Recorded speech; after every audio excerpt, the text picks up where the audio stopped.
If you are interested in how to write a really good email in B1 Preliminary, you need to keep watching.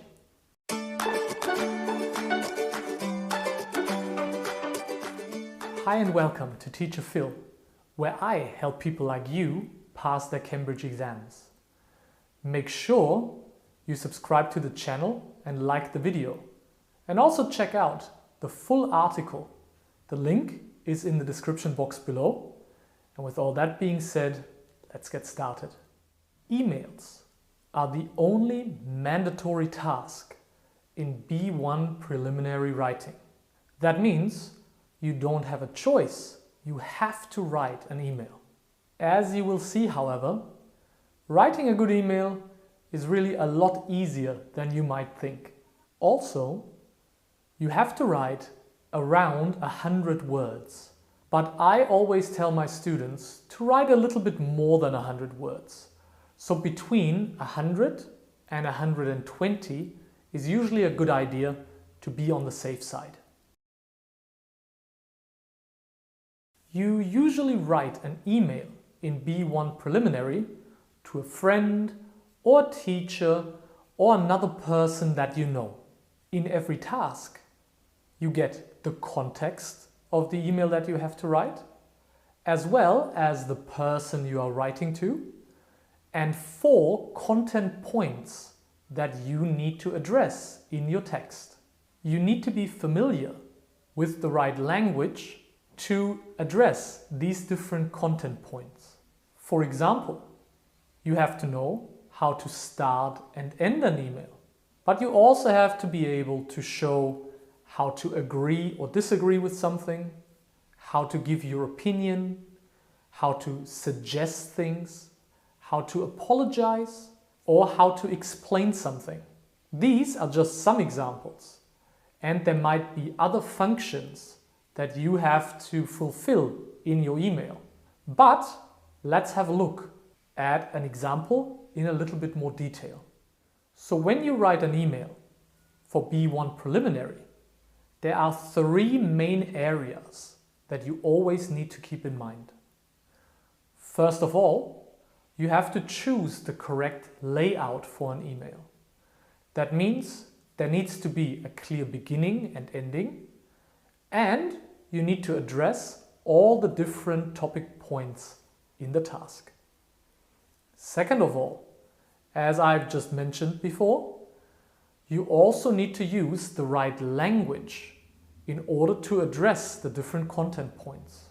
And last but not least, you also need to use the right style of language. In an email, that is normally neutral English to informal English, but we will talk about that a little bit more in a second. Instead of just sitting down and starting to write your email, it makes a lot of sense to first of all look at the task and analyze it carefully.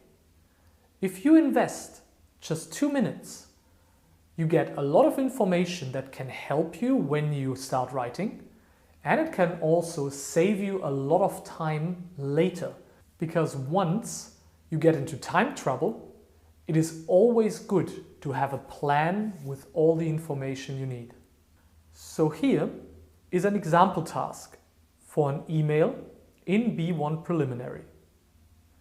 When you look at it at first, it might be a little bit confusing, but if you look at it with a system and if you ask the right questions, there shouldn't be any problem at all. The first thing you should always find out in your task analysis is the topic of your email. The topic can help you choose some nice words and expressions that you could include in your email. Looking back at our example task, we can see that your teacher wants to organize a party at the end of the school year. Now that we know the topic of the email, we need to look at what exactly we have to include. And this is where we need to look at these different content points. They give us the details that we need to fill our email with the most important information. So let's have a look again at the example task from before. You can see that there are the 4 topic or content points on the side of your teacher's email, and there are only some little notes that are connected to the text with straight lines. The 4 content points in our example are that you need to show that you think it's great that there's a party. You have to explain if you prefer the party to be in the classroom or if you would like to go to the park. You also need to suggest some activities. And last but not least, you should tell your teacher about food you would like to eat at the party. The third and last question of every good task analysis is to check who's going to read your email. As I've mentioned earlier, emails in B1 preliminary are usually written to your teacher or a friend or some other person that you know. So that means that you don't have to use formal language. You already know the person, so you don't have to be too polite.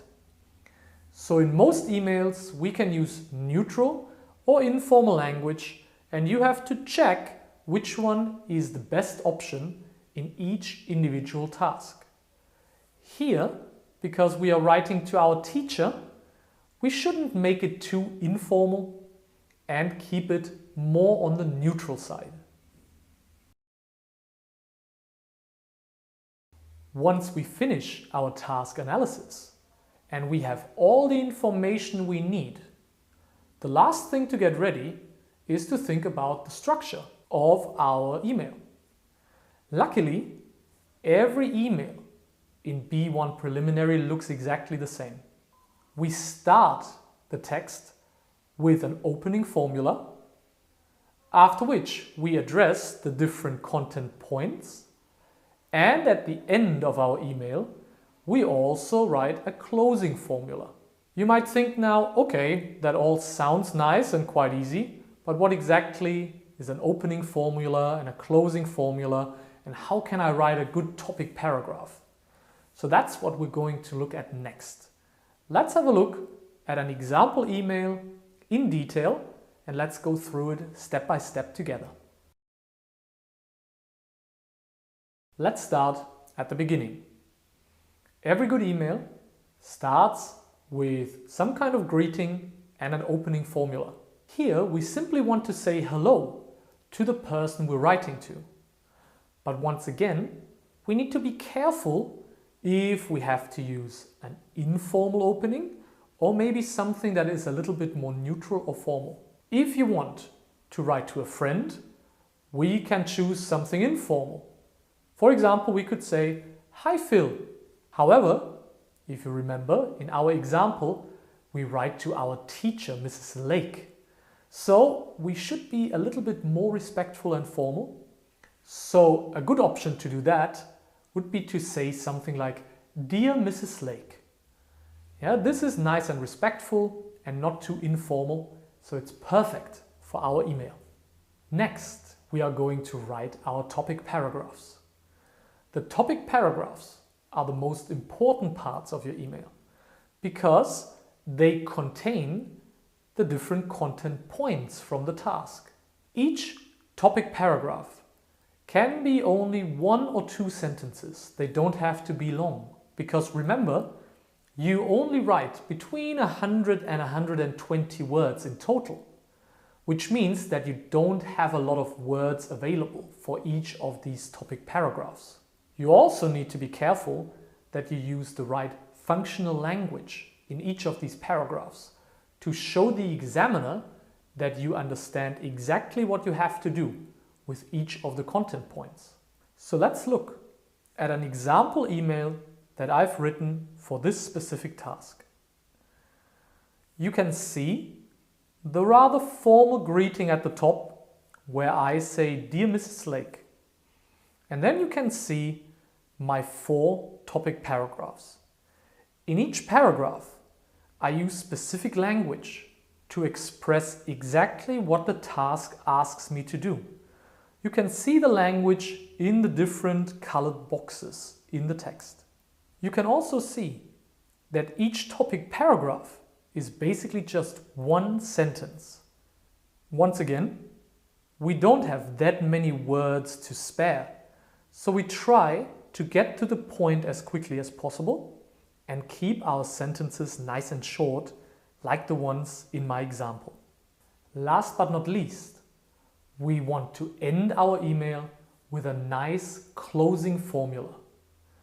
Here we can write one final sentence where we end the email in a nice way, and then we use some kind of salutation in the end to say goodbye.